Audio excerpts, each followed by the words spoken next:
Good morning, everybody. It's your favorite aspiring revolutionary here, a wandering author, standing in front of Hematite Lake, which is part of the land between the lakes in central Kentucky. We are on our way north, heading towards Indiana, with the eventual goal of making it up to Sleeping Bear Dune National Lakeshore. Today, I am going to discuss a little bit more about the Great Depression and some theories on what caused it, according to mainstream and heterodox economists. I'm totally titillated about it, to be quite honest. I'm gonna try and speak a little bit slower and try and inject a little more humor into my content lately. I've had a few people tell me that I can talk over people's heads, so I'll take their advice. Anyways, the Great Depression obviously began in 1929 following the stock market crash, Black Tuesday. Probably seen lots of people jump out of buildings on like pictures from back then. It was the most significant crash of the stock market in U.S. history, lost about half of its value. There's several competing schools of thought as to what caused this. Personally, I think the mainstream schools of thought are kind of BS, although there's probably a hint of truth to them, like most of the mainstream media nowadays. Just enough truth to keep you occupied. Drop my pen there. Anyways, the two mainstream economists or economic theories is the Keynesian and the monetarist ones. Basically, the Keynesians believed that there was a drop in consumption because people lost confidence in the market economy after the crash of the stock market, which led to bank runs, and that caused a contraction of the monetary supply. The monetarists believe also that the contraction of the money supply, M2 money supply, is what exacerbated the problem. Both of these ended up causing a deflationary spiral, which is actually different than what we're seeing today, where prices are increasing at a record pace. A deflationary spiral actually hurt farmers in the US quite a bit because simultaneously there was the Dust Bowl. Basically, there was no rain falling, and it was causing a lot of hardship already, even without other economic, negative effects. It's actually kind of ominous that we see such severe drought in the West today. It's not necessarily in our farming areas, but it is kind of similar in some ways.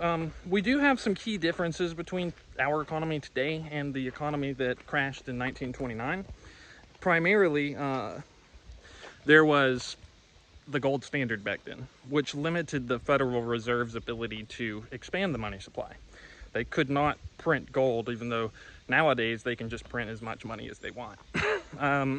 We've seen what that has led to.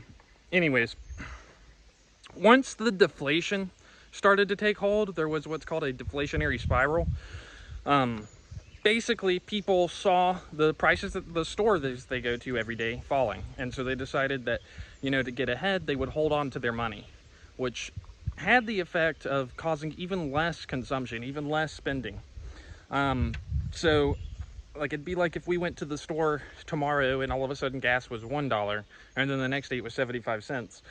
You might have the idea that, hey, if I just, hold off on buying stuff, I can get even more for less, which was true, but it ended up resulting in a 67% reduction in international trade, 2/3 over 3 years. Part of that also may have been due to the Smooth-Hawley Tariff Act. As economies started falling, governments around the world began issuing these tariffs, which are taxes on trade goods that come from other places overseas, right? The idea behind them was to protect domestic industries, but the absolute collapse in international trade actually hammered domestic industries even more than if they had just left those tariffs alone.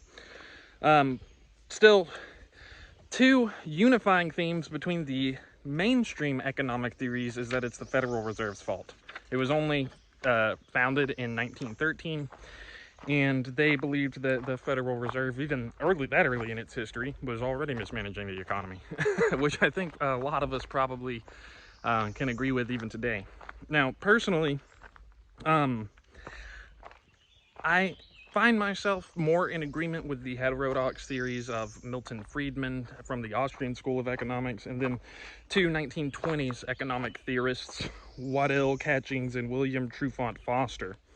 So Friedrich Hayek, he believed that after the Federal Reserve was built and instituted, they kind of created what's known as a credit-driven boom. Basically, the Federal Reserve went crazy on the printers, right? They gave people tons of low interest rate loans, and what that created was something that's very similar to what we see in our own economy today. Asset prices went through the roof, right? Now, people were taking out loans on these assets, houses, stocks, bonds, and in order to repay these loans, they really had to have the assets maintain their price. But when the stock market crashed, all these other assets started to fall in value, right? And all of a sudden, these people could not sell their assets and then repay their loans. The banks started to try to call in these assets because people were running on the banks, but there was no money for them. Like if they sold what they had borrowed against, they were going to be bankrupt, which created a ton of bankruptcies. Waddell Catchings and William Trufant Foster believed kind of similarly that it was an inequality thing. They believed that during the 1920s, we saw, very much like today, the upper echelons, the top 1% and higher income earners, saw the greatest gains in their income. And this created a mismatch between output, where the producers, which are normally, like the business owners are normally the highest earning people, their employees didn't have enough money to buy stuff. So there just was not enough consumption at the lowest end of the economy, which I do believe we're seeing today. The Federal Reserve lowering their interest rates kind of cushions that fact a little bit. But at the end of the day, if your employees aren't earning anything, they can't buy a damn thing from you, no matter how much you produce of it, you know? Yeah, so there's quite a few similarities between our economy today and what we saw during the Great Depression. And even the heterodox theorists kind of believe that it was the Federal Reserve's fault. So both sides of the playing field kind of put the blame on the Federal Reserve's shoulders, which I think we can probably do today with our current economic situation. Now, ultimately, the economy only fell because there was large, widespread loss of confidence in it, which we may be seeing now, but it could be quite a while before people totally lose confidence in everything. As far as what we can do in order to better prepare, start paying off your debts. People that held on to their bonds and mortgages and stuff back then tended to go bankrupt. Over 10% of farms changed hands, even though the federal government was supporting them. Reduce your consumption ahead of time, especially now that we're going into an inflationary period. The inflation may turn to deflation at some point, which means that prices could start dropping. We don't really know. We'll talk more about like what caused the Great Depression in future episodes, and we will discuss like how it actually impacted people on the ground level of the economy. As always, my message remains the same: spend less, live more, earn your freedom with frugality. This is a wandering author here, reminding you that we are all the authors of our own lives. Until next time, what are you guys doing in order to inspire and empower your community today? Because this world isn't changing unless we all do our part. Until next time, you guys have a good day now.